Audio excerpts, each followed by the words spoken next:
This coronavirus is a bit rubbish, isn't it? And what does it mean for cyclists? Well, I've got a few thoughts I want to share with you and just get some debate going and hopefully see what you guys think of this coronavirus and how it impacts cycling. Now, of course, cycling and riding on bikes is the least important thing to worry about at the moment when people's livelihoods and worse, lives are at risk with this virus spreading around the world. But there are a few things I want to talk about in terms of how it impacts the sport and the business of cycling going ahead. So it's definitely a bit of a concern and there are a few issues worth talking about. Let's talk bike racing first, and we've already seen a load of bike racing cancelled or postponed. The first high profile incident was the UAE Emirates race, which was cancelled mid-race, and loads of riders quarantined in their hotels and not allowed to leave until they tested negative. Saw loads of stuff on the social media networks about that racing. Closer to home, we had the opening weekend in Belgium, which went along smoothly. Omloop Het Nieuwsblad and Kern Brussels Kern. I actually went out there and did some tech coverage. You might have seen that linked above now. But that might be the only Cobble Classic racing we might see for the next month, maybe the year, with talk of Tour of Flanders and Paris-Roubaix being postponed, possibly even cancelled. Now, it's a real shame, personally, because these are two of my favourite races. This when the season gets underway and it marks a transition from winter to spring. So personally, I'll be gutted if these races don't happen. It also means the sportives that go on at the same weekends will be cancelled, so a real impact to local tourism and the economy, with loads of British and American riders going over and riding these same cobble roads that the pros race the day after. Could you feasibly have a Paris-Roubaix in May, June, July? I mean, at what point do you have to cancel the race and just put it back to next year? And what impact does this have for the pro riders who are targeting these races and building their training programs around these races? We've already seen Mathieu van der Poel saying he's training but with no focus. So how does a rider like that and all the other riders who are out training and who live on the bike focus when they have no races to focus on? So interesting times for them for sure. Bigger news has come out of Italy, which as you know is in lockdown, and the Giro d'Italia has been postponed as well. That's a race that starts in May and been postponed. But for how long? Well, nobody knows. And the bigger question is the Tour de France. Now, no news coming out of the organisers yet, but that race could be postponed unless the virus really gets under wraps and contained before then. But could we see a year when racing is either pushed right back to October, November, December, or worse still, cancelled and held back for 2021? It could indeed be a black year for cycle racing for the pros, the organisers and the cycling fans who live and breathe bike racing. More dramatic and alarming news coming out of Spain and Italy, two countries in complete lockdown to try and contain the spread of coronavirus, is that bike riders aren't being allowed to go out and ride their bikes for leisure pursuits. So yes, they're allowing people to commute to the office or to shops, do utility cycling where they need to, but for leisure cyclists and pro riders, they're not being allowed to ride at all. And we've seen some cases of pro riders being pulled over by the police and given quite hefty fines for out riding. The reason the authorities are clamping down on non-essential cycling is just to do with the strain on the emergency services. So say a rider's out training or just riding in the countryside, they crash, break their collarbone perhaps, and they need an ambulance to take them to the A&E.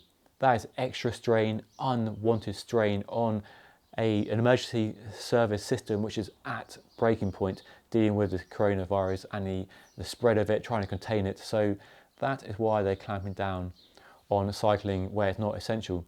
And the big concern, personally, and for everybody watching here in the UK, is whether the UK authorities will take the same approach and put a blanket ban on cycling unless it's an essential commuting or utility cycling requirement. So that is a big concern.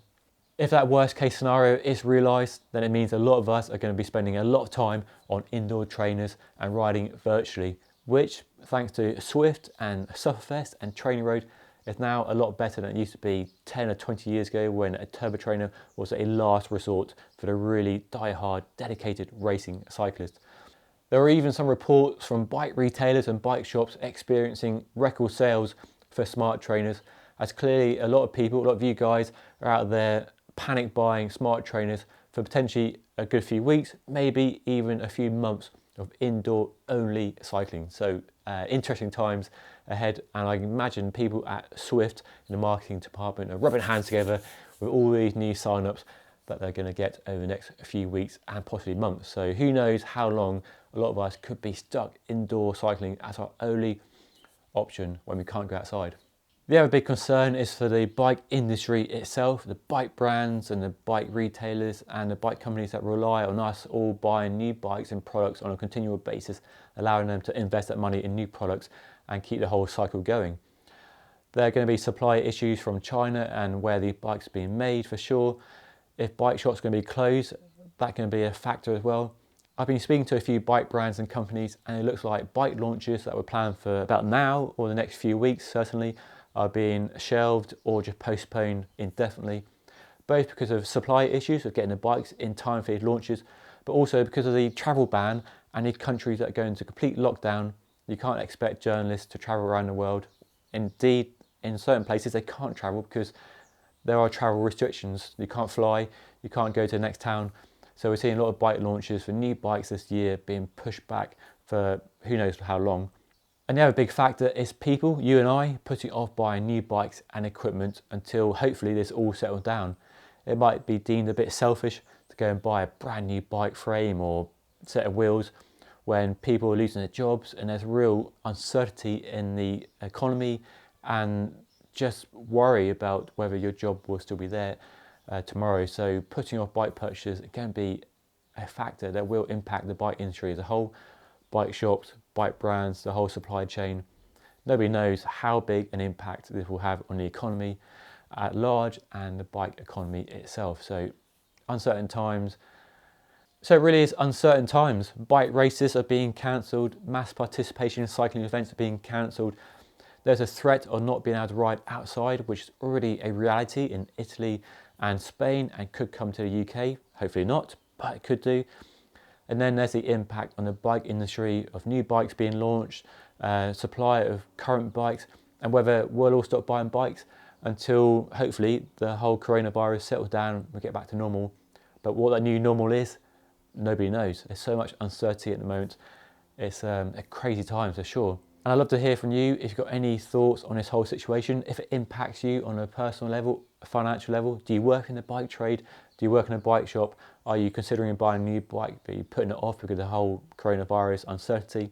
I'd love to hear from you. So get typing down in the comment section. I'd love to hear from you. But that's all for now. I just want to share my thoughts with you. I'll get back to normal business of reviewing bikes. I've got some interesting stuff coming up, so hopefully stick around. Maybe subscribe to my channel if you haven't already. And I'll see you in the next, hopefully more positive and uplifting video coming soon.